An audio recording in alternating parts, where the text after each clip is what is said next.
Hello, everyone. Welcome again to our third panel, which is basically called Gender and Labor, Multiplying Women's Burdens. This time I'm the moderator. The panel basically is for kind of reflecting today's situation in Eastern European region and beyond. So we're gonna stress the continuous burdens women bear as laborers that are now multiplied under neoliberalism and its crisis. So I'm gonna present 4 speakers for this panel. It's Irina Redkina. She, as me, graduated from the same year MA program, but in social anthropology at Central European University.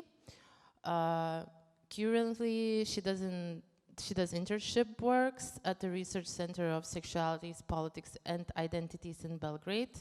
Well, not currently, I guess she already did it. She grew up in a small Siberian town.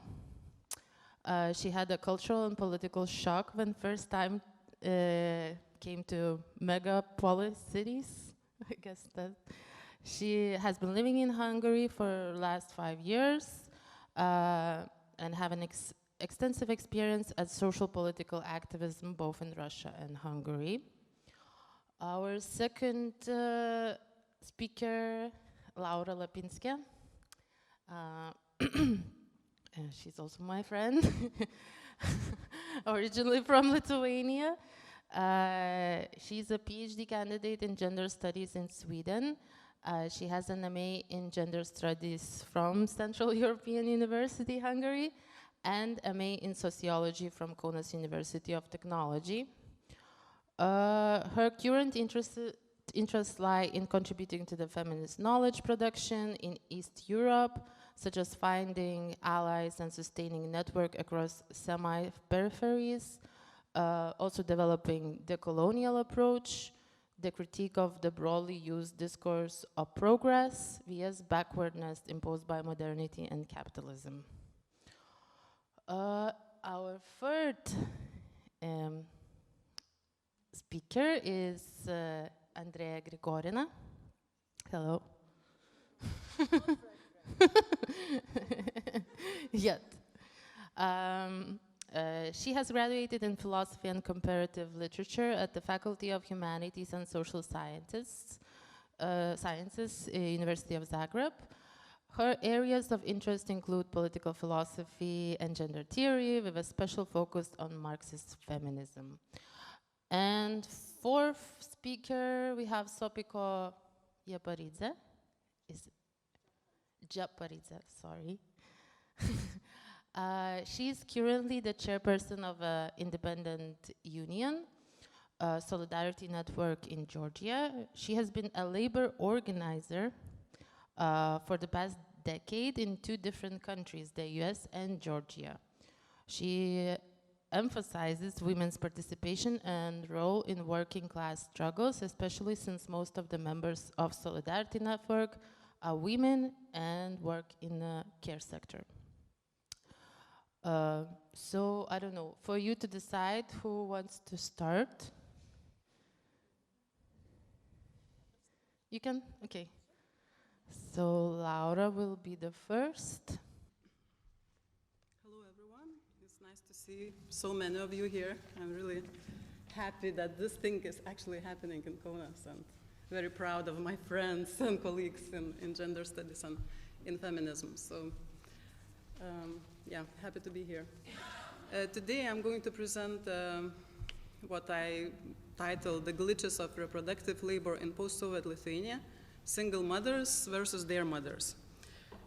Actually, my research is focused on single motherhood in Lithuania and their daily struggles of survival and strategies of coping with the precariousness and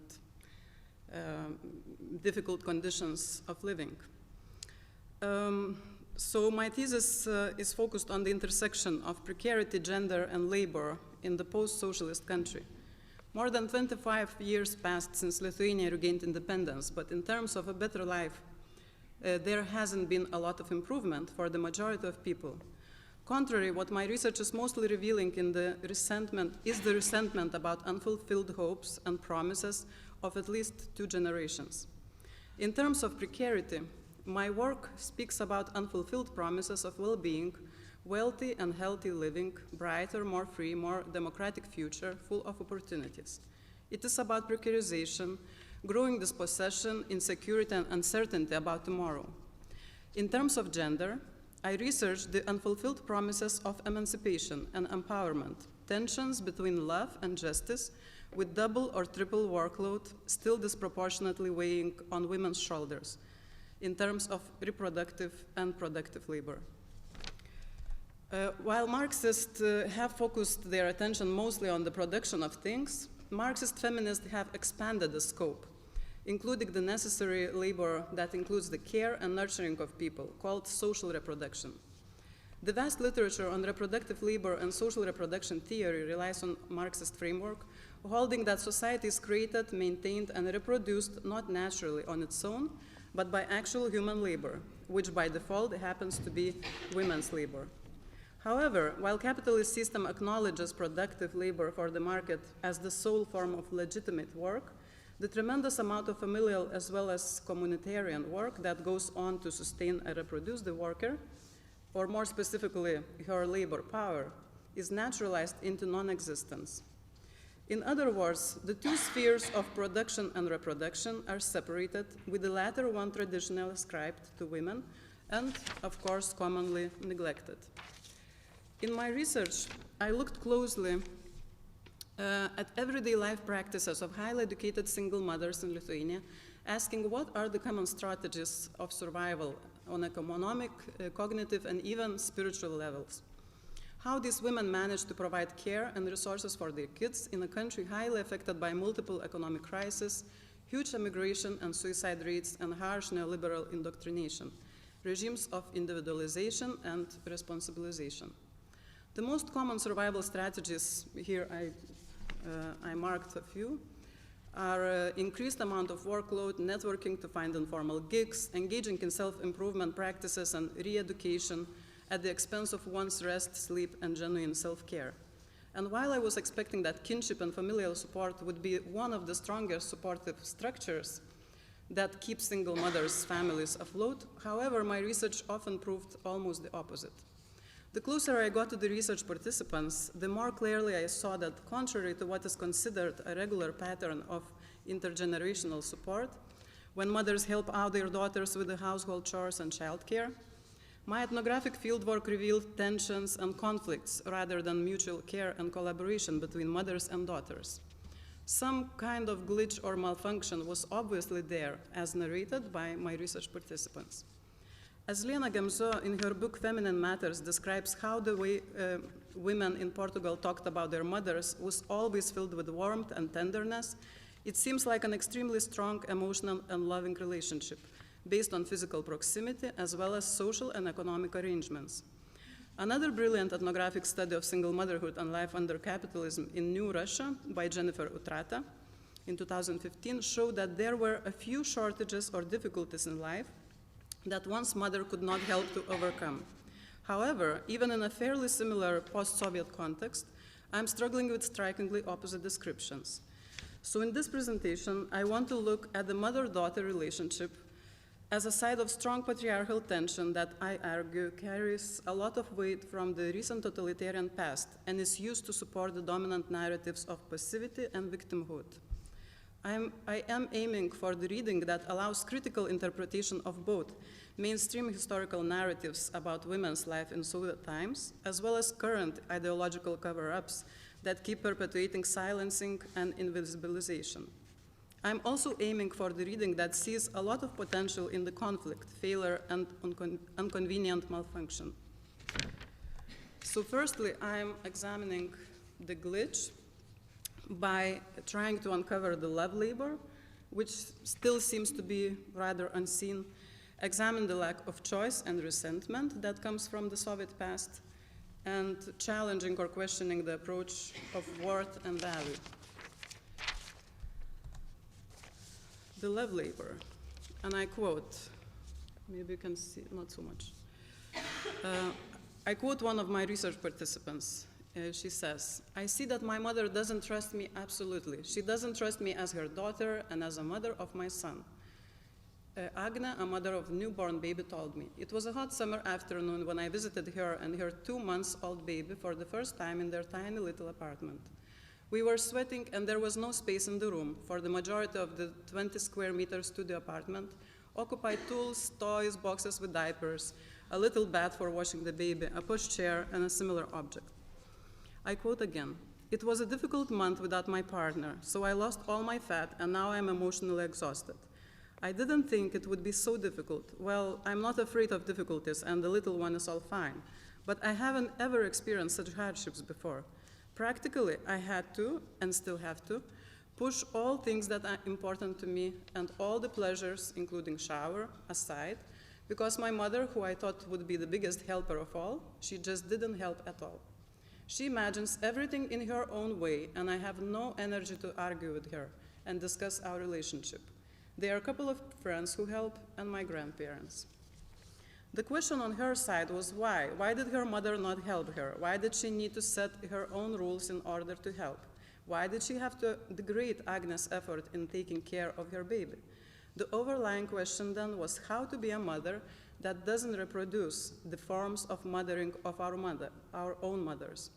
The link by my research participants is often drawn to the socialist past and traumas experienced by our mothers who raised us being tired, unhappy, miserable laborers rather than loving, happy, and tender moms. I quote again, "From everything what my mom is saying, I can draw only one conclusion. I have to sacrifice my life for the life of my child, meaning that from now on, I have to forget all my ambitions, all the entertainment, everything I had in my life, because she has done exactly the same when I was born. And what drives me crazy is her constant question whether I have milk. Every day she asks that first, and if I manage to get back to feeling a human being again, after that question, she makes me into cow. When I think about it, I get so angry. I guess I really need to work harder on this issue. But if she has so many requirements for me, why doesn't she help me? Or is it some kind of miscommunication? Maybe she doesn't help in a way that I want, but she helps me somehow differently. It's like with that love of hers that doesn't reach my heart." End of quote. The section provided above is bursting with Agnes' wish to understand and fix the situation. It is very sentimental and emotional, full of anger and rage, but also, as Agnes says, lacking the main emotion that we expect to be there by default. The mother's love that doesn't reach daughter's heart was mentioned quite a few times during my fieldwork, and not only by women who are mothers themselves. As ethos suggests, feeling that one's parents did not fulfill their parental responsibilities violates deeply held expectations of the parent-child relationship. From the stories I heard, recorded, and received in the form of letters, I can definitely attest to such conclusions. In this story, Agne feels very angry with her mother because she feels devalued, unappreciated, unloved, and neglected as mother herself. Such observations, I believe, should be seen as an opportunity to notice the patriarchal oppression and the sphere of social reproduction that has been silently and without contestation assigned to women for ages. To notice the responsibility that women always had for loving, caring, for building relationships and strengthening the ties in the family. In other words, for doing highly disregarded affective and emotional labor would be the next step in our conversations about motherhood and care. Understanding that the labor that produces love is undertaken through affection, commitment, attentiveness, and the material investment of time, energy, and resources could also lead to a better understanding of her mother. As Adrian Rich noted a long time ago, few women growing up in patriarchal society can feel mothered enough. The power of our mothers, whatever they love for us and their struggle on our behalf, is too restricted. And it is the mother through whom patriarchy early teaches the small female her proper expectations. The anxious pressure of one female on another to conform to a degrading and dispiriting role can hardly be termed mothering, even if she does this believing it will help her daughter to survive. The mother stands here as the figure of control and normalization, the boundary keeper, the investor into and maintainer of the stability of sex-gender system. Another way to see the situation is by interpreting the position of mother as a power position, which can be used in relation to her daughter, not only to control, but also to compensate for the lack of power she had, while always being assigned a secondary position on a global map of capitalist accumulation chains and relations.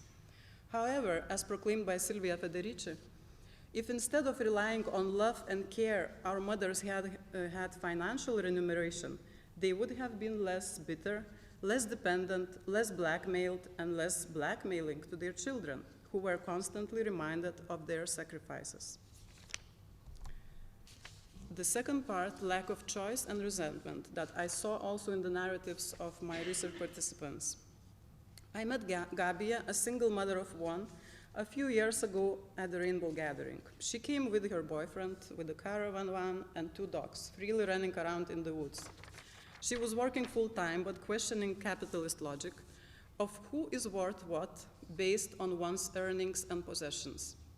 Gabija, a woman in her 30s, has graduated in law and worked in that area for a while, with specific interest in human rights. However, quite shortly, a total disillusionment immobilized her upon realizing that Lithuanian law system was ruled by connection-based decisions and bold corruption. She was shocked and frustrated by the fact that no one seemed to care about such injustice. Her anger and disappointment had driven her away from practicing law for the rest of her life.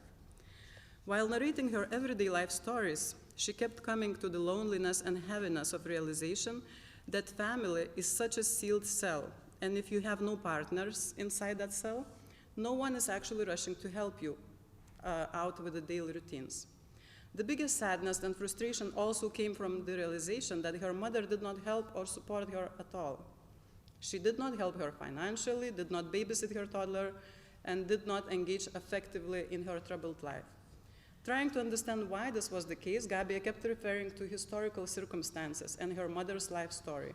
Apparently, her mother studied economics in some professional school, but never worked as economist, rather engaged with all kinds of bureaucratic duties, dealt with personnel documents and papers, as Gabija puts it.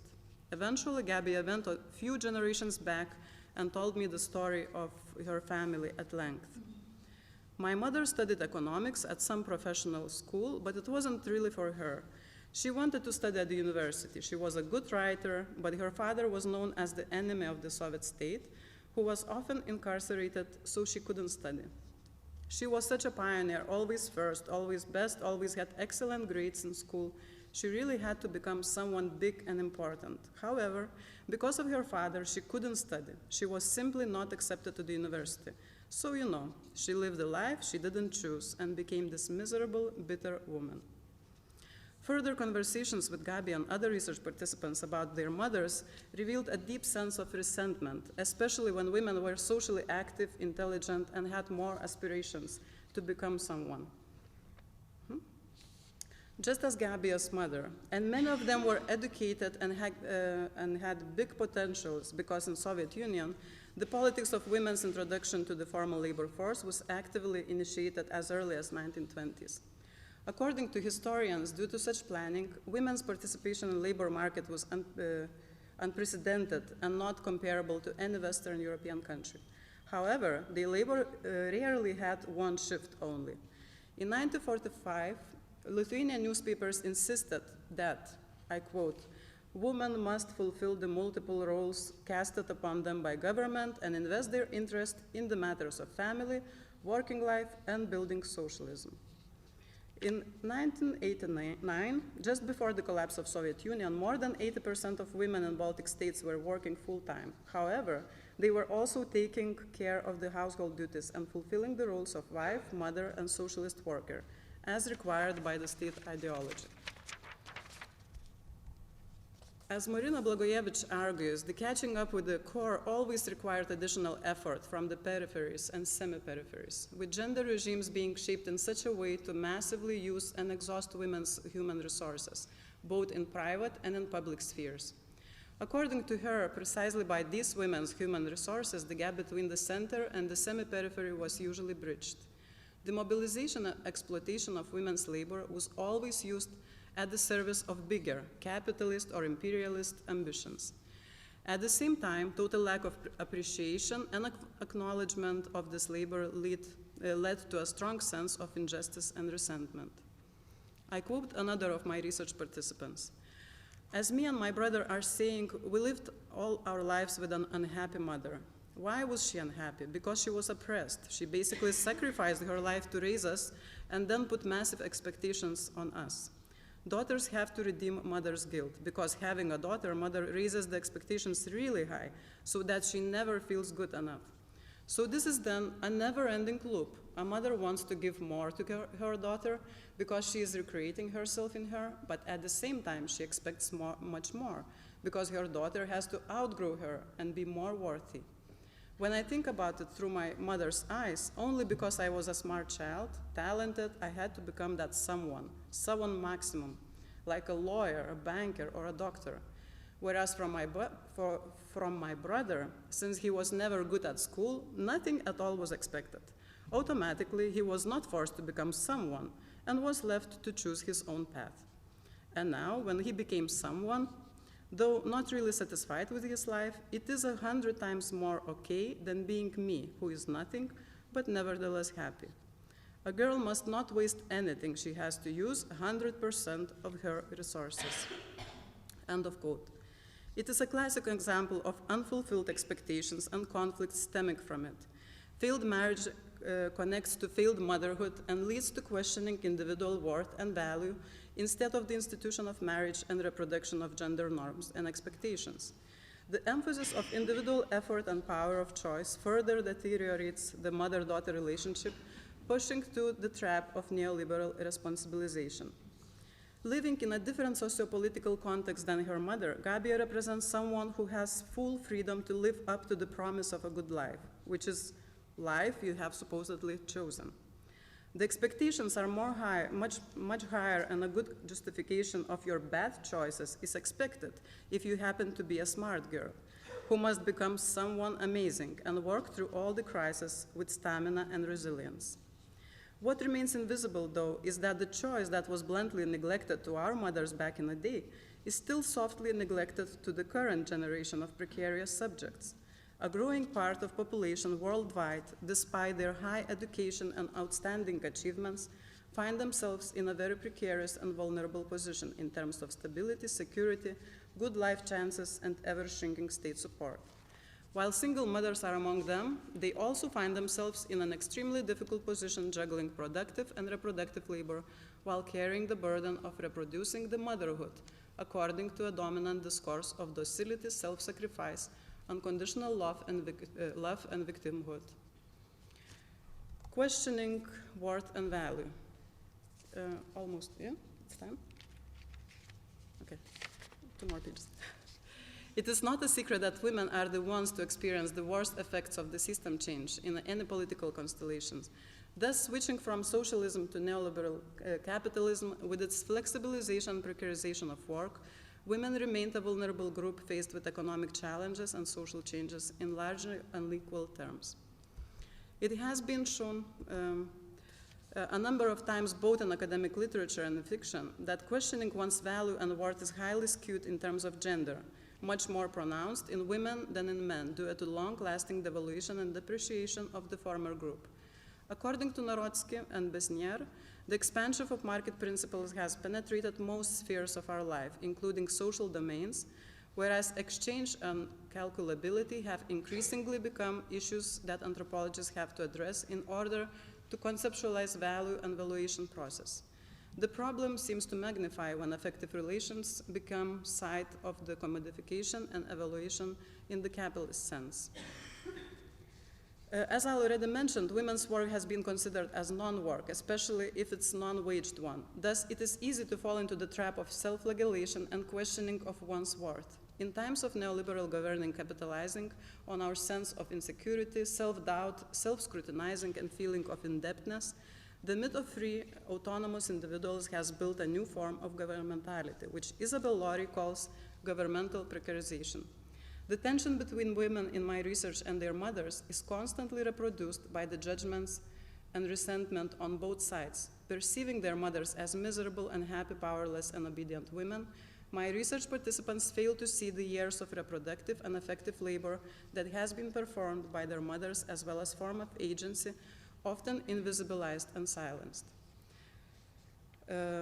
Since half a century ago, feminist activists have been emphasizing that unpaid work and ethics of care are key to understanding of economic processes beyond self-interest individual maximization. However, my research has pointed out to the lack of such understanding, revealing that the reproductive labor single mothers perform is often well concealed even from themselves. Extending the argument of Narodsky, I would add that the lack of reflexivity about their own reproductive labor, as well as that conducted by other women, is deeply problematic and limiting women's mobilization and survival strategies. Thus, it precludes women from seeing their mother's agency in discontinuing the free unpaid labor of care for their daughters as one of the possible readings and points of solidarity. Indeed, the intergenerational support then could be extending towards mutual recognition and putting value on reproductive labor, solidarity, and waging another fight against governmental precarization and systemic denial of universally accessible public services. Conclusions.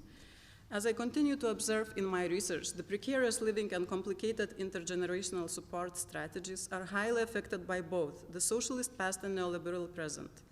While the former one arguably traumatized the whole generation of women, putting the double or triple workload and immense responsibility on their shoulders, concealing any forms of voluntary collectivity and agency, the latter one tends to naturalize normative family building regimes that emphasizes individual choice, happiness, and treat personal relationships the same way we treat objects and goods, through the logic of market and instrumentalization.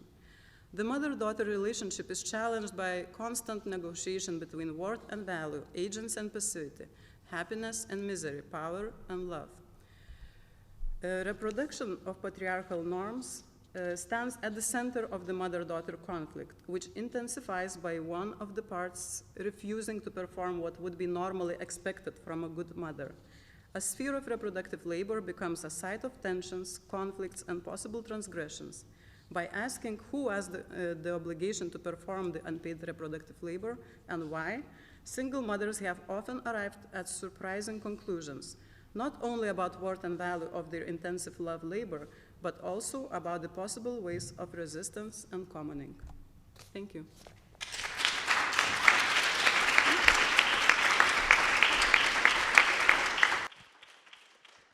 Thank you. I have please somehow stick to the frame of 20 minutes at least. Yeah, it was around half an hour, but it's okay. It's okay. But I just kindly ask to stick to the, because I guess people can get tired. Okay, next is Sophia. Oh, okay. Hello. I know you look very tired, so I know it's like towards the end. I'm Sophia, Sopo in Georgian, my Western name, Sophia more. I'm from Georgia, and if you don't know anything about Georgia, it's a small country in the Caucasus Mountains alongside Armenia and Azerbaijan. It has 3.7 million people. It's very small, it's mountainous, and it's close to Russia and the Middle East, and most of our history has been tied to the Middle East more than Europe. About 200 years ago, when we were willingly annexed by Russia, is when we became more oriented towards the West and Europe and so on. So unlike, I think, a lot of Eastern European countries, we have a slightly different beginning, let's just say. Also, little known facts, we had one of the strongest revolutionary movements from 1898 to 1922, really. We had a very interesting mixture of the social democrats that came into power social democrats came to power in Caucasus, and then Bolsheviks came to power in Russia. They often mimicked each other, even though they were not supposed to be similar. In a lot of ways, Georgia has been a, let's say, one of the first mixture of a sort of reform revolutionary state, which is interesting in the sense that we have a long revolutionary history and very experimental. We also had the Guria commune, which had one of the most, Guria commune is like kind of like the Paris commune, but in our small peasant region in Georgia. And the reason it's important is that in 1904 wrote a constitution that was one of the most radical probably in the world. I mean, it would be the most radical now. We don't even have 90% of the things that we wrote then. So, and especially for women, it was mostly, they wrote like full equality and a lot of provisions. With this sort of revolutionary history, then after the Soviet Union, like everything gets completely erased, like I think in most countries. But the problem with Georgia is that it was, let's say it was suckling the teat of USSR, like it was putting in less than it was taking out. And so they were completely dependent on Soviet Union to exist, to function. So the collapse was much harder than the collapse, say, in other countries that were more or less independent. This brought on also, we had mostly cultural people who were the dissidents and no scientists or political scientists or whatever. So a lot of the breakdown and the national movement took on this very Georgian supremacist, mythological, kind of strange, feudalistic mixture of racism, and that led to ethnic conflicts and so on. So that has like been what has shaped for the last 30 years. Since there was such a collapse, and until 1995, unstable government and no outside help, after 1995, when people were already like, they used to have a really good life and now they're living in complete darkness, the NGOs sort of developed, and they were really, anybody who spoke English really held on to the first, funding and so on. And so the first of the clan of like holding on to the old NGO grants was like built in like around 1995, 96, which was then after the neoliberal, or let's say like it started off as a neoliberal and then became like more libertarian. Saakashvili, the president in 2003, he really used this ethnic minority like NGOs and feminism and so on to push for this new liberal, open, transparent country, and push through this and sort of helped install a very neoliberal feminism. Not only neofeminism, but also LGBT and so on. Almost every form of NGO or any kind of work has been very much painted in that manner. And it's also, of course, mostly it's the donors' plan as well. They didn't want us to focus on social and economic rights because they were anti-communist, so they kept constantly talking about civil and political rights instead of economic and social rights. And this has been a problem for the past 30 years, where most of the feminism is exactly in those terms, and they're often affiliated with the 2003 party, Saakashvili, which was ousted in 2012.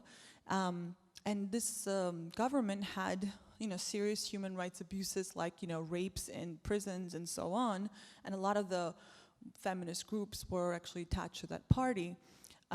Also, examples like a lot of the feminists that were in the government, or so-called feminists, I don't know if all of them call themselves that, who were part of like gender committee and so on, were also cheating like people, they're part of like companies that were like ripping off single working mothers in like Greece, you know, who were like Georgians who had moved. So it's a very bad situation as far as like the way what feminism looks like. The really division in what they call leftist feminism. I was like thinking what they meant by this recently. I think what they mean is like radical feminists, they call leftist feminists, and then liberal feminists, which I think they're both kind of liberal. I think radical feminism and for me, you know, I'm not sure, we can debate later. Radical feminism is liberal, and so is, you know, liberal feminism. It's tied usually to a political party, or not tied directly, but like in sympathy. And this is an example I give you just recently, right now. We had a woman that pressed charges against one of the Georgian Dream, which is the ruling party's deputies, for sexual harassment and assault.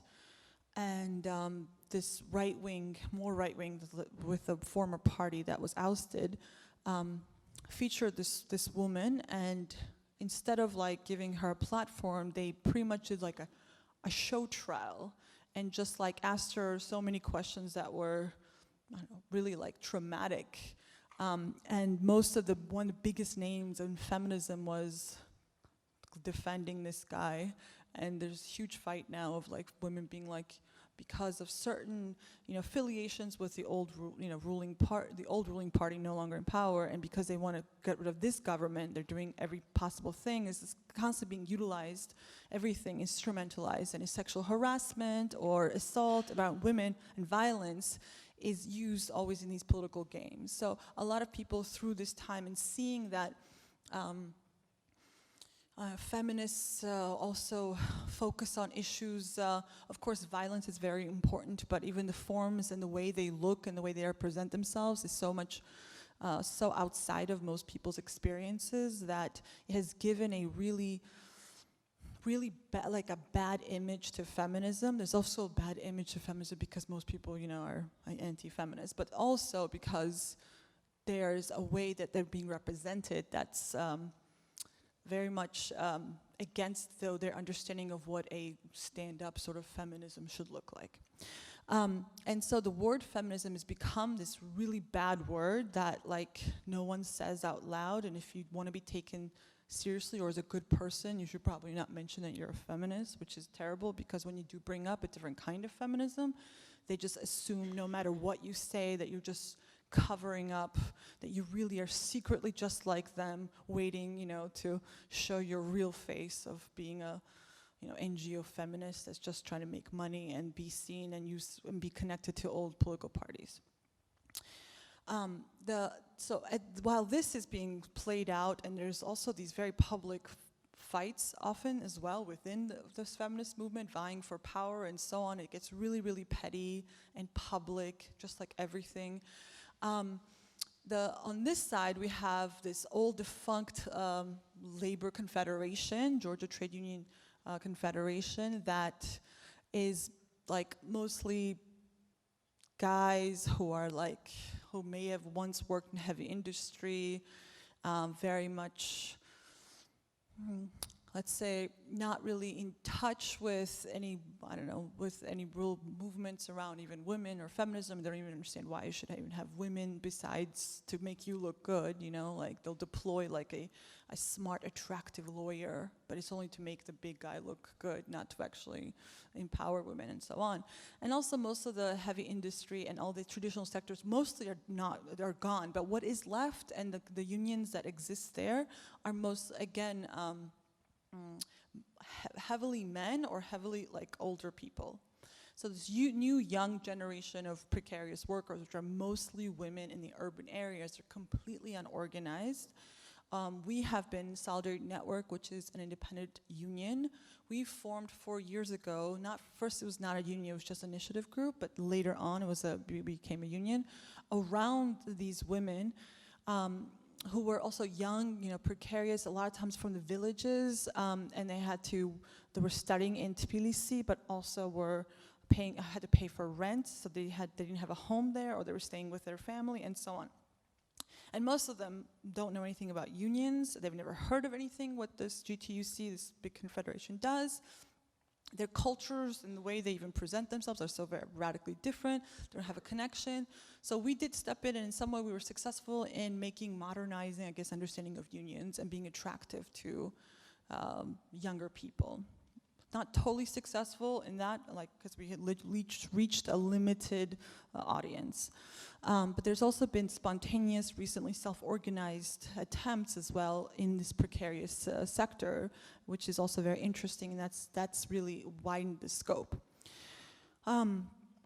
So what we're trying to do is, again, we're committed to being feminists, especially in our union, because we are. And we have mostly women workers, but we also don't want to fall in the trap of being stigmatized and being attributed to people that are also not only about liberal feminism, but they're about political parties that we don't want to be tied to, because they're, I don't know, anti-working class parties that try to destroy most of Georgia. So we're in a kind of predicament of what to do and how to go about it. What we attempted multiple times was, of course, study groups and bringing young people around different ideas, and we translated like a 900-page book about, you know, different kinds of lead up to what feminism looks like and so on. Mostly revolutionary, it was called Revolutionary Communist Reader. That was one. We had many study groups, and with our women workers, we attempted to do a, well, we did actually, March 8th, we did like a women's protest, and it was actually really successful. It was probably the largest, it might not seem a lot maybe to you, it was about 300 people, but it was the largest women's demonstration, and one of the largest, and definitely the largest for March 8th so far, because March 8th until then was around issues which are of course important, but it was about like very, there's so many problems, there's social problems that women are facing in Georgia, and so but March 8th was always posted towards like, there's last one was about trans woman getting her ID changed. And so most people felt very like alienated by that, and this was just like, they seem like an exclusive thing, which of course are important, but is also a way, if you've never done any work to include any of the other larger part of women, they didn't understand the context, and mostly you get people who hate you and getting angry with you. So I feel like it gets like, there's like, there's no base of women that can understand some of the larger things that we can talk about, like, you know, if you want to talk about even queerness, they don't understand, you know, transgender and so on, because there is no work being done up until that point. It's just like they've never been talked to, and this is what they have to accept. So they have this very like, generally very, very hateful response, to be honest. We had an example of, the March 8th organizing, which we had most of the working women from our union come, and we organized and wrote a manifesto. And this was one of the moments where we had, she's this a woman who's like 55 years old, like she's a teacher of labor inspection and so on. And we tried to, in our manifesto, even though we were really like, let's say, soft on a lot of issues, we tried to talk about sex education being a really important part, but we didn't know that apparently somebody had posted about sex education, and there was this whole like fight between like conservatives and liberals around some sex education, so we didn't even know, and she had already been part of this fight. So when we mentioned it, like no matter what we said afterwards, she just like kept rehashing the arguments that she's already been taught by the conservatives. So what I mean by this is really important is that we didn't get to her first, so we didn't have a chance in any way to explain, and no matter what we did post factum, like it was already too late. She, even we had a fight over this argument, and even though we thought that we were still okay, she boycotted the march and she didn't come. So it was like, this is again, we still, you know, she comes around, but this is the kind of examples that we have of needing long-term engagement with again, I would say in this case, mostly women workers that we have, but also same thing when we have, we work with independent unions as well, 3 others. One of them is all men, mostly.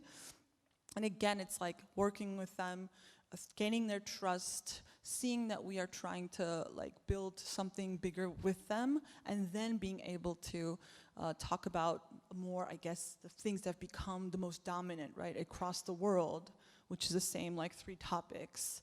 And so we don't like, I see it as it's really important to have a base first and be then able to have trust, so then you can engage with them on issues because they trust you, because they see what you're actually trying to do is to help them, besides having absolutely no connection and just having these like rhetorical fights over the media or social networks, which I've seen, this is what happens almost always. That just makes each side even more, you know, stubborn and really difficult for them to even engage with each other.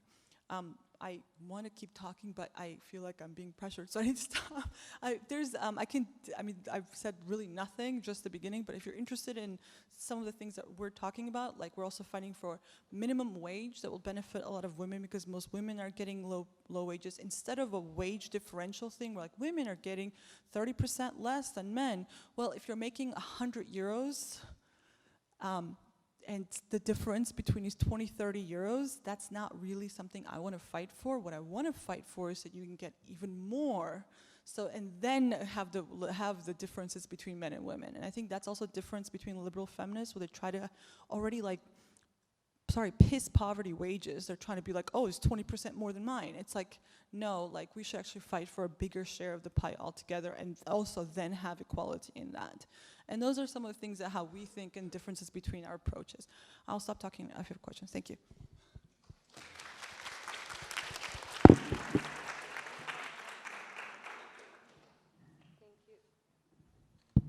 Thank you very much. Now, you would like? Yeah. Okay. So, Andrea. Hi to everyone. I can also stay sitting here because I don't have the PowerPoint, so maybe it is easier. Do you hear me? Or? No, you don't see me. You hear me, but you don't see me. Sorry. So I'm Andrea. I'm from Croatia. And the title of my talk is Women and Underpaid Labor, Croatian Socio-Economic Landscape from a Marxist Perspective. So the first major degradation of the socialist heritage in Croatia started in the early 1990s during the war in Yugoslavia. And Yugoslavia was established after the Socialist Revolution and the victory of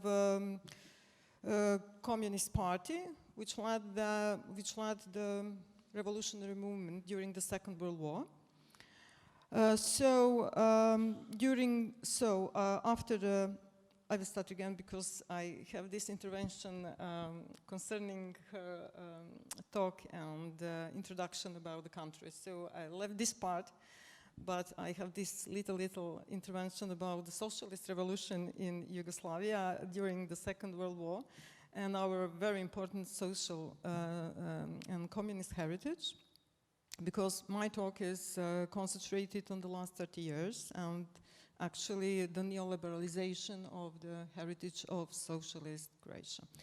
So, the first major degradation of the socialist heritage in Croatia started in the early 1990s during the war in Yugoslavia, when the country was overcome by the wave of so-called transition, or in translation, when it all revolved around the criminal process of privatization, aiming to accumulate capital at the expense of the still existing state and social ownership. At that time, in 1994, the Croatian government, under the control of the right-wing Conservative Party, adopted the Labor Act, attuned to the overcoming ideology of the free market, opening gate to precarious labor practices. And that was also the time when our workers became employees for the first time. 20 years later, in the summer of 2014, the Croatian government, this time under the control of the Social Democratic, former Communist Party, reinforced the framework for the so-called flex security through part-time jobs and flexible working hours, outsourcing, temporary employment agencies, and so on. This time, the act was accompanied by a wide range of changes in the pattern of the society, including the union representation, protection at work, pre-insolvency settlements, strategic investments, pension funds, social rights, and so forth. Hyperproduction and fragmentation of the legislation, more than 20 acts were publicly debated at that time, reflected the rearrangement of the capital-work relationship by undermining workers, especially women's socioeconomic position. The Women's Front for Labor and Social Rights, an alliance on feminist NGOs and women's union sections, was established at the end of 2013 as a reaction to the socio-economic attack on women's labor rights. However, this wasn't just a feminist answer to the liberal political reconfiguration of the women's role in the sphere of production and consequently reproduction, but also an intervention in the union's negotiation tactics, which included avoiding to address feminized labor issues. Three main, and I was one of the activists of the Women's Front. So the three main questions emerged during our one-year fight. The first one, the question of the emancipatory reach of the struggle, focused on liberal tactics, because we formed more than 30 amendments. And only one of them, the one concerning the night shifts for pregnant women, was accepted during the discussion in the parliament. The second question is the question of building radical collective feminist agency relying on acts and partners which in theory and in practice doesn't recognize the institute of unpaid women's work, which opens the space to form the crucial material predisposition for women's political emancipation.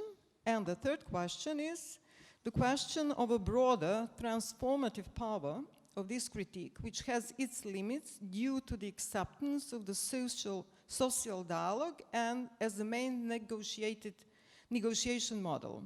Here I have to mention that the unions and not the government and the business sector were actually against the informal participation of the Women's Front in the negotiation process.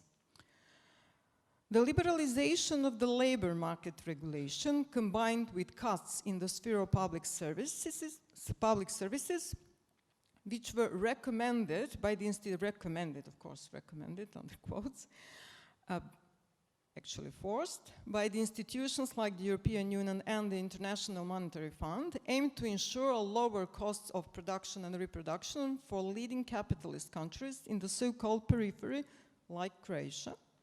All these changes, including restrictions in the field of maternity and parental leave, alongside with the ongoing privatization process of the public health, education and pension system, and especially social services like childcare and elderly care, had a particularly negative effect on women. In this context, I would like to highlight two tendencies which affect women workers. According to the Croatian Institute for Pension Insurance, in 2018, Croatia had one of the highest rate of fixed-term contracts in European Union, over 24%. Also, 90% of all newly signed contracts were fixed-term contracts, which disproportionately affect women, historically known as a source of low-skilled, cheap and flexible workforce. For example, in 2017, the Croatian government has begun the implementation of the European project, like the name Make-A-Wish, which aims to engage through fixed-term contracts low-skilled women workers over 50 as underpaid care workers for elderly. This measure, whose implementation will be completed in 2020, will in the long run additionally expose marginalized women to the risk of poverty in the old age, enhancing the ongoing process of feminization of poverty. A joint effort of liberal forces and neoconservative agents to impose austerity measures and to strengthen the women's traditional role in the society, respectively, had ruined the public infrastructure built on the socialist solidarity model, depriving women of the basic emancipatory preconditions, leaving them with the burden of an un- and underpaid labor in the socialist reproduction sphere. For example, so-called Nannies Act from 2013, which was introduced by the government as a measure to improve the access to childcare and to serve as a gender progress tool for entrepreneurial empowerment of women, actually strengthened the position of self-employed women in the underpaid reproductive sphere and was aimed to weakening public social services in the long run. Also, while facing a serious lack of accessible public facilities for the elderly, like retirement homes and hospices, since January 2018, due to the Act Against Domestic Violence, failure to nurse elderly people by family members has been a criminal offense in Croatia. You can be punished by a fine of up to 130 euros or spend up to 45 days in prison. Also, it is necessary to bear in mind that all these changes are accompanied by the process of deindustrialization, including feminized sectors like garment industry, where the majority of workforce is represented by low-skilled women workers. Historical connection between capitalism, the garment industry, and women and children workers is showing its face again. Since the 1980s, market liberalization has led to outsourcing of production from the core European countries to the so-called periphery and further to the east, leaving hundreds of thousands of women without jobs or forcing them to work in unhealthy conditions for a minimum wage. For example, around 100,000 women in Croatia have lost their jobs in the garment industry since the 1990s. As low-skilled workers, a lot of them were forced to take part in illegal care work market at home and abroad. In 2011, there were only 30,000 women working in small garment units on loan jobs for popular Western brands, getting minimum wage or even no wage at all. And in the end, I would like to underline that the current capitalist economic framework, which presents itself as egalitarian in its scientific foundation, put in front of feminism a request to re-evaluate its position and make an effort to recreate a plausible socialist explanatory concept for radical change. This feminist critique must take into account all of the above-mentioned socioeconomic contexts to build an anti-capitalist collective agency around revolutionary requests. Thank you.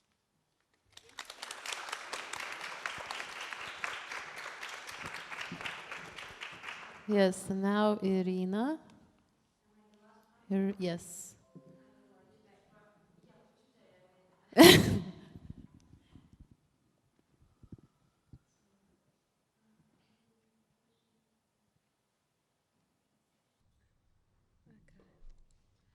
hi everyone.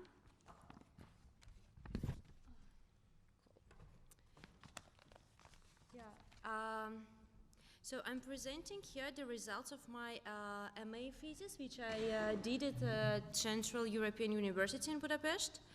And this paper basically explored how multiple contextual factors, like including life course, the changing post-Soviet macro conditions, and also the legacy of the Soviet gender regime, how they explain both the strategies chosen by the women and the fortune of their enterprises in a coal mining city in the aftermath of 1999. Sorry, I just realized that actually neither you nor me read the title. So then it's not understandable what is it about.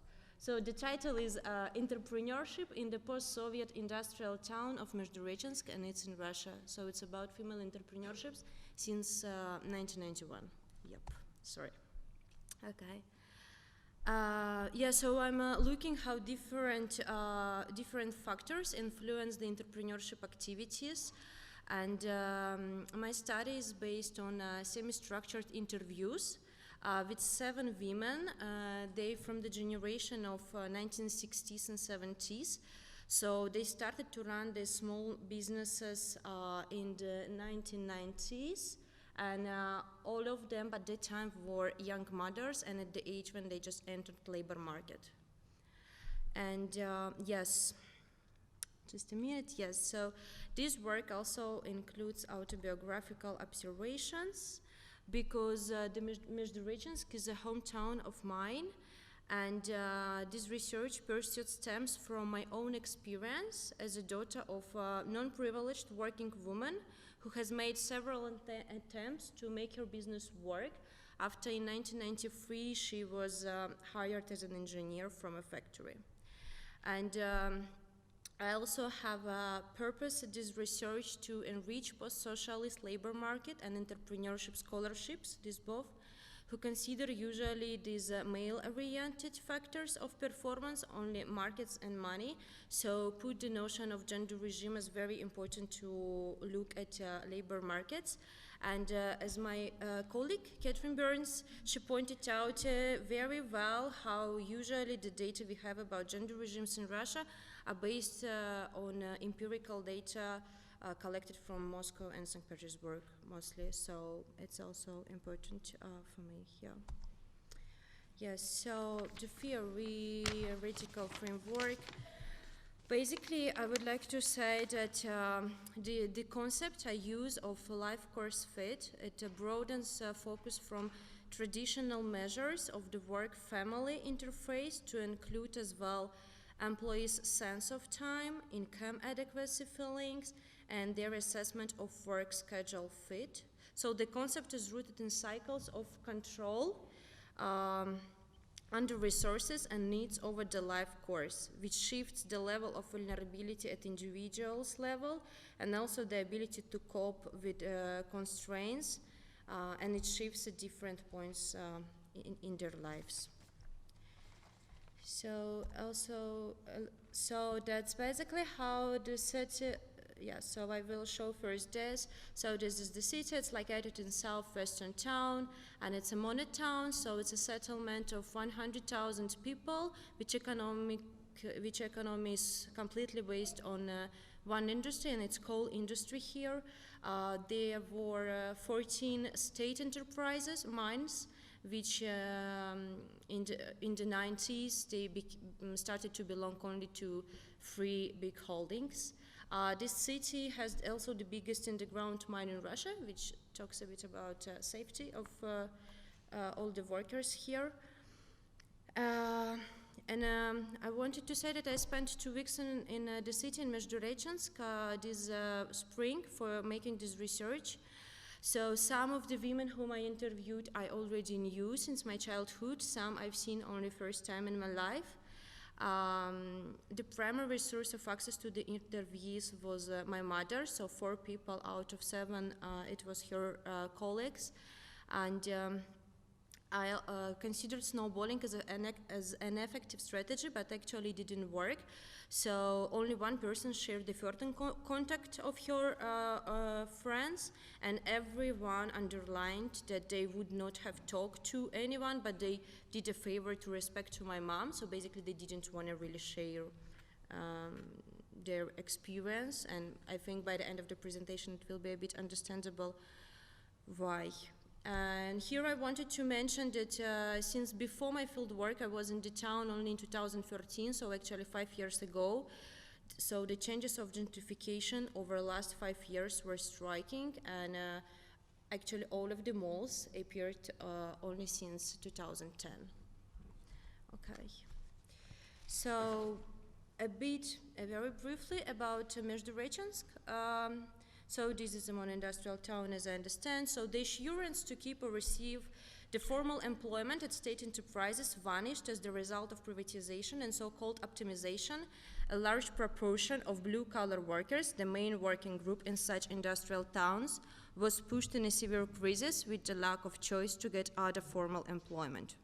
And that's the only one industry in the city, right? So according to some researchers, These factory towns were in the most vulnerable position during the early post-socialist period, when the lack of profitability of few enterprises started to question the existence of the entire cities.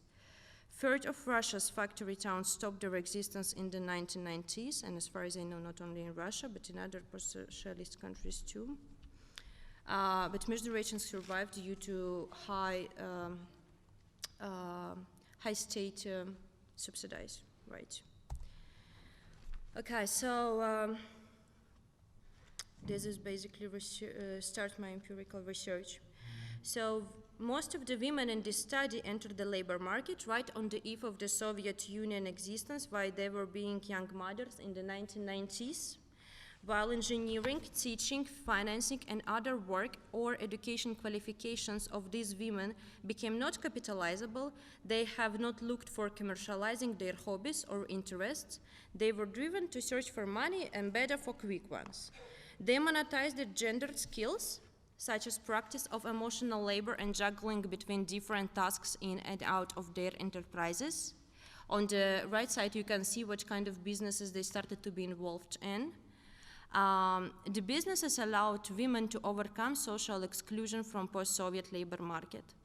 While there is a wide scholarship argues that working mothers choose self-employment over being employed due to their desire and need to have flexibility at working hours, my findings also show that the women also were exposed to lack of formal employment due to mass cut layoffs, plus employers preferred to keep formal employment for males due to reproduction burdens and the collapse of the social welfare system. Through formal or informal involvement in a similar sector of the market before becoming self-employed, women managed to understand the market, got to know suppliers and logistic channels. The accumulation of different types of knowledge and the accumulation of social capital represented the two main resources for entrepreneurial actions, which successfully replaced initial financial capital or facilitated the access to this capital. Self-employment as a working decision of young women can be seen as a consequence also of late gender role, where all the responsibilities over the child is on the mother's shoulders. Self-employment allowed women to schedule working hours flexibly. During post-socialist period, the voice of this generation is articulated in being a superwoman, doing individualized entrepreneurial femininity, and being socialized in late socialism.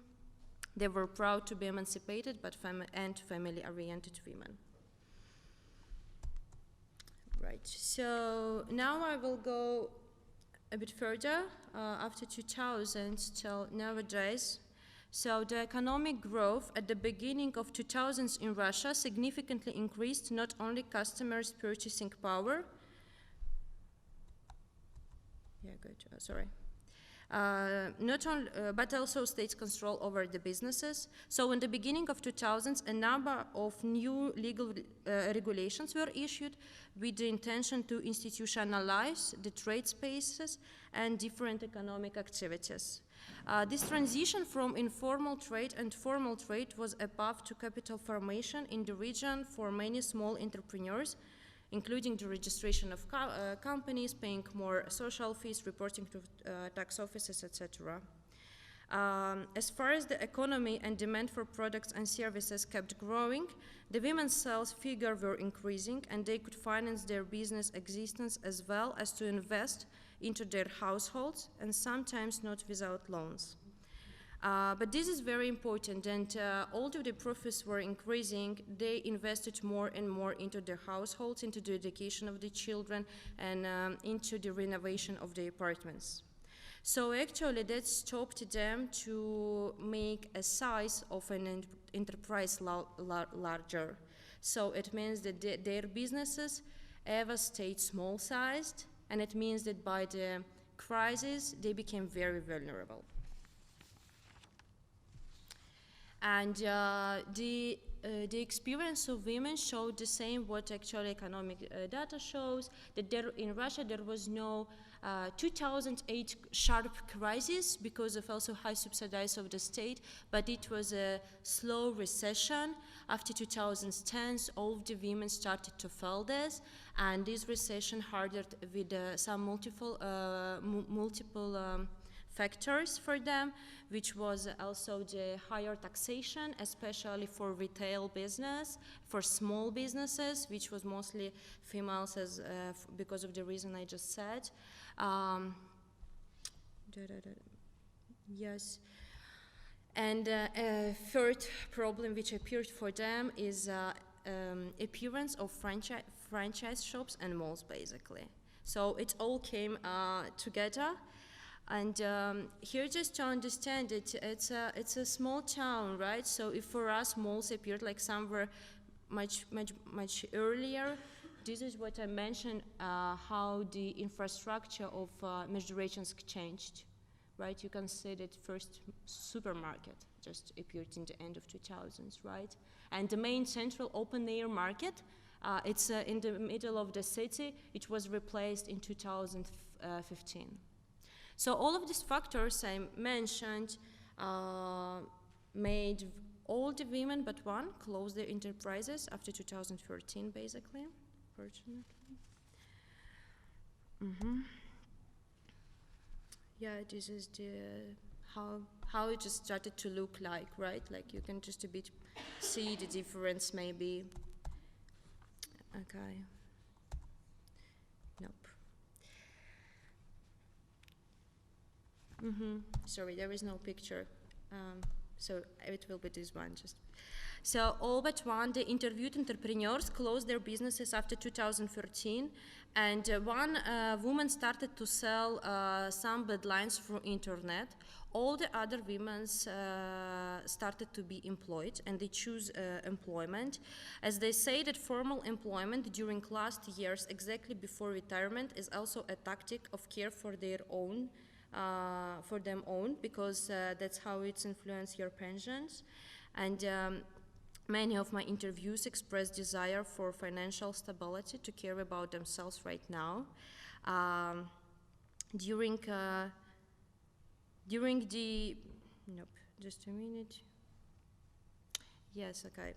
So during this time, all the female entrepreneurs experienced the growing financial difficulties in the 2000s.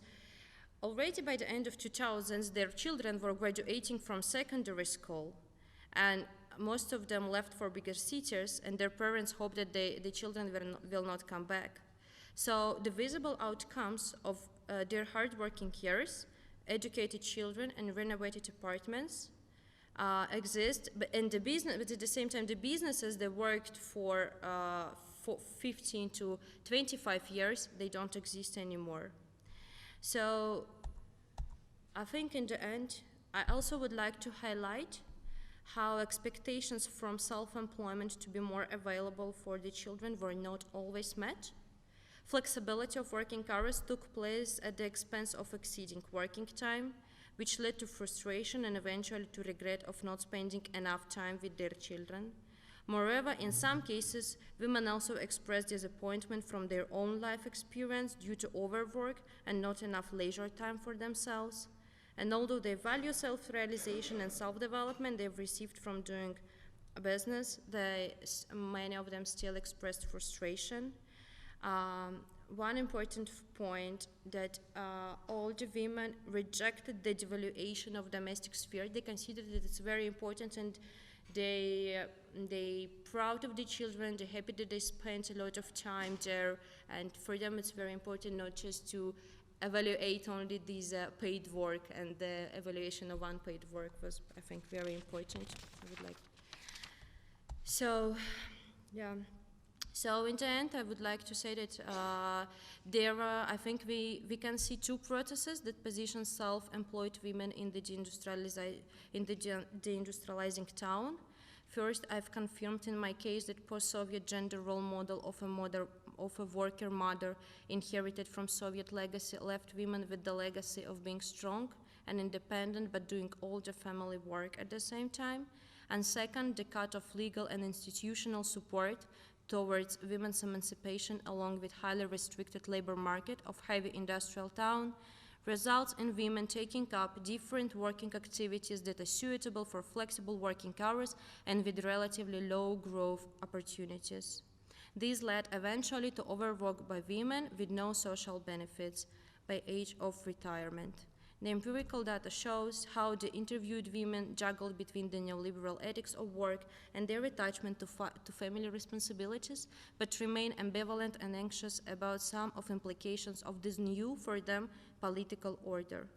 I also hope that I demonstrated that the entrepreneurial subject is not a genderless subject as imagined in the neoliberal model of personhood, and the decision to become and keep being an entrepreneur cannot be understood without looking at the gendered life course of a business owner as much as into the ways social and economic macro changes impacted local realities. And I would like to thank you. This is over, and in case, I wanted just to say that in case you have some ideas how I can make it a PhD out of this, because please tell me, because I really like the gap from the topic. Thank you.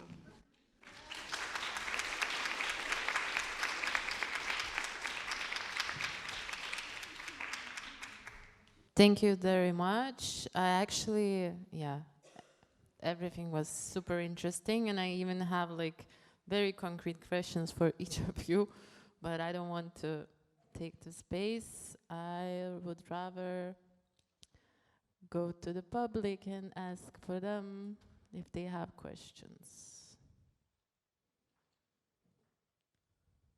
No? Noah?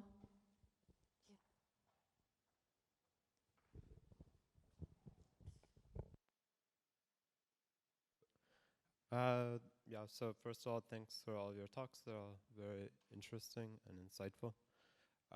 One motif that I saw running through the different studies was that one of the consequences of market liberalization is a more intensive monetization of gendered roles, and in an informal market labor, in an informal labor force, care economy, for example. And one question I have is, this very much also connects with sex work. And I guess the question I pose is, say, for example, between single mothers and the sex workers movement, like, where do you see a place of solidarity and connection or consciousness, or even in the feminist workers movement? Yeah.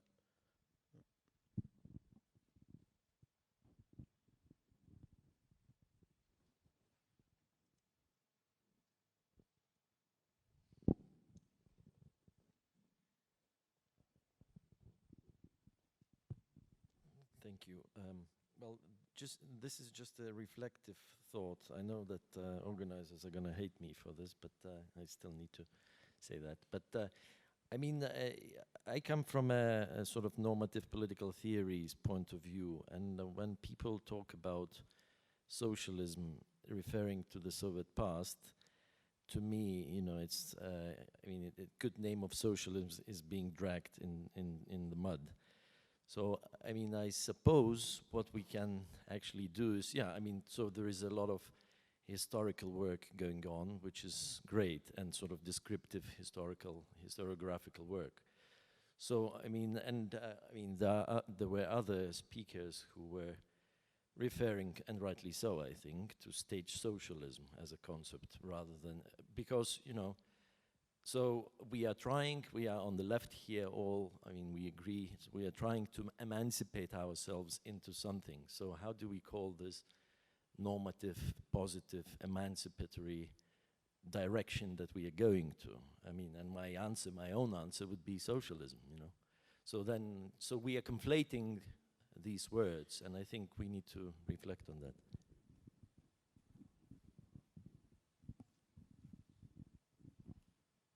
Any more questions? Comments?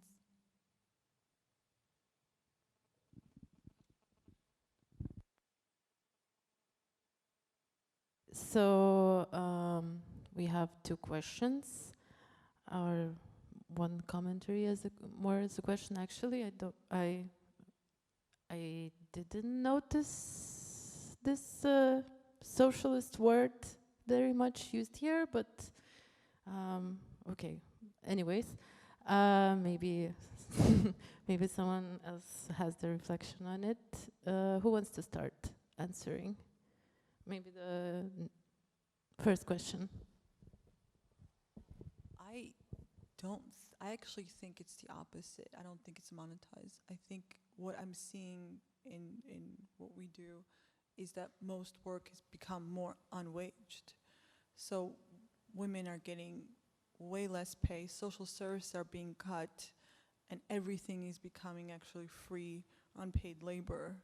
So I think maybe your last thing was different. So I don't share that sentiment.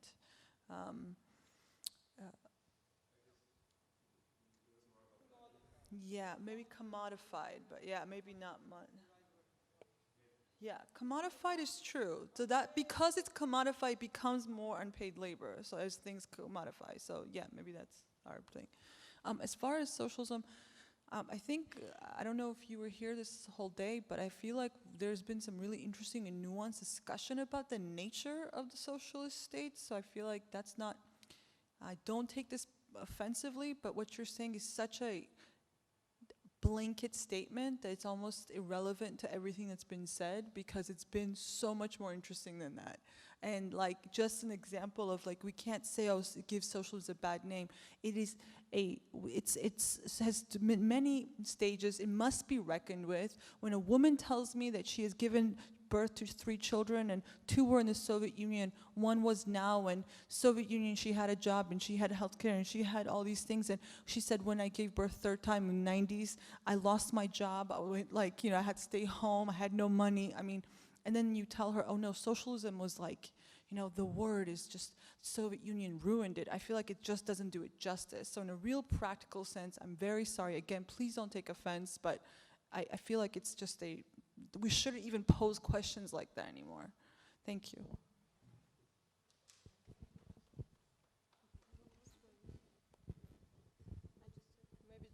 Maybe just a word, like I'm coming from Croatia.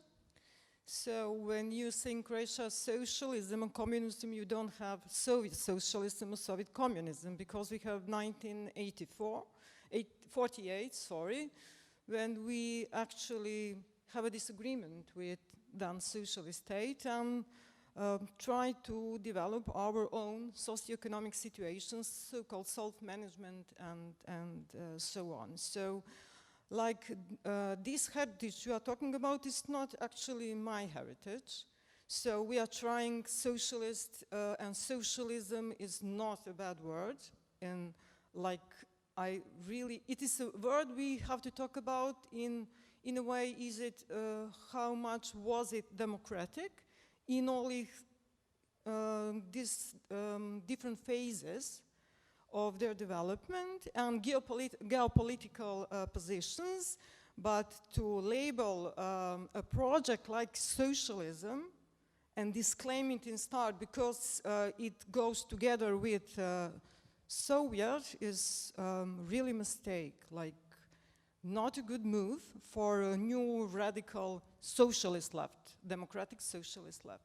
Like, so my perspective, Croatian perspective, is really a different one. Like when we are talking about East European countries, like Croatia has a luxury to have a different perspective. Like my socialism was a Yugoslav communist socialism. We had actually kind of market, self-management in very, very strong women's movement under the Communist Party. In a alliance like Alexandra was saying earlier. So we have a very, very strong revolutionary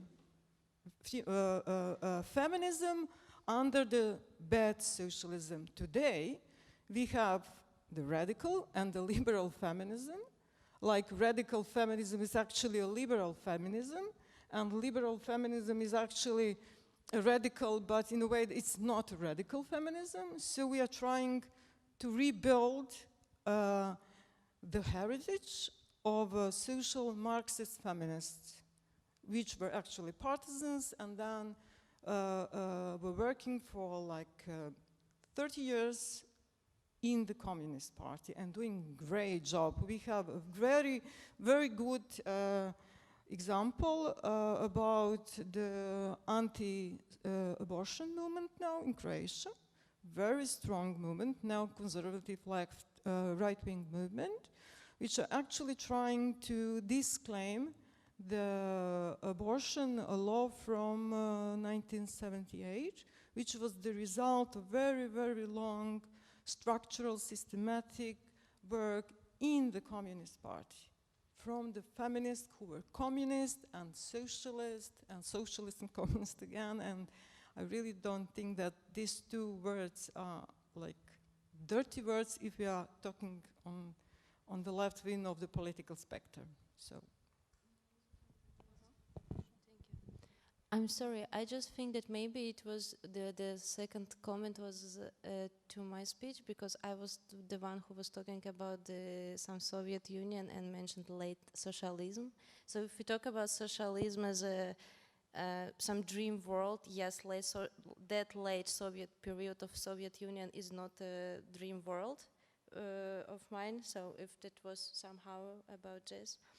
And I also didn't get very much your question, but I think if you talked about the commodification of this care, etc., I think it's part of that commodification of gendered skills, how in neoliberalization different gendered skills became commodified, but it has nothing to do to like emancipation to women or something. It's just how the industrialization from one side and the extension of services and trade from another side pushed women to... Yeah, I didn't get the question, so I just...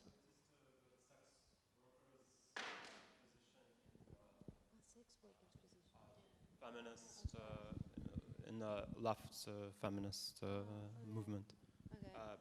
In the conditions of this, what you're saying. Right, I see. Yeah. Oh, I think it's different panels should be about that. I'm sorry. Just one word.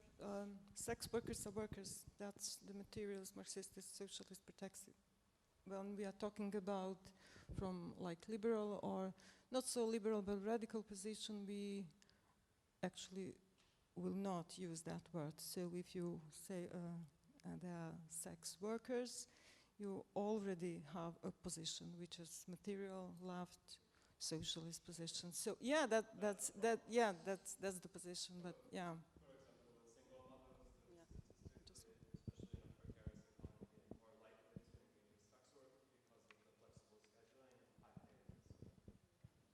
Exactly, that's what I wanted to actually. I was waiting for. No, but that's great, and thanks for this comment, because me personally, of course, I see this as a part of the same struggle, basically, for recognizing this reproductive work and the care work, and like the last Precarious, I think the movement in Italy, also it's in Italy. Also, they recognize it as the same work as bringing up the child or doing the sex work, and it should be. In my view, it should be recognized and it should be, engaged in activism together as a part of the same struggle. And so sex work in the family also works. So, like, just say that. So there is a whole lot of theory, socialist feminist theory that theorized sexuality and sex not just as a work on the market like prostitutes, then sex as a work when you are with your partner in the capitalist mode of the production, and so yeah, it's all actually really similar today.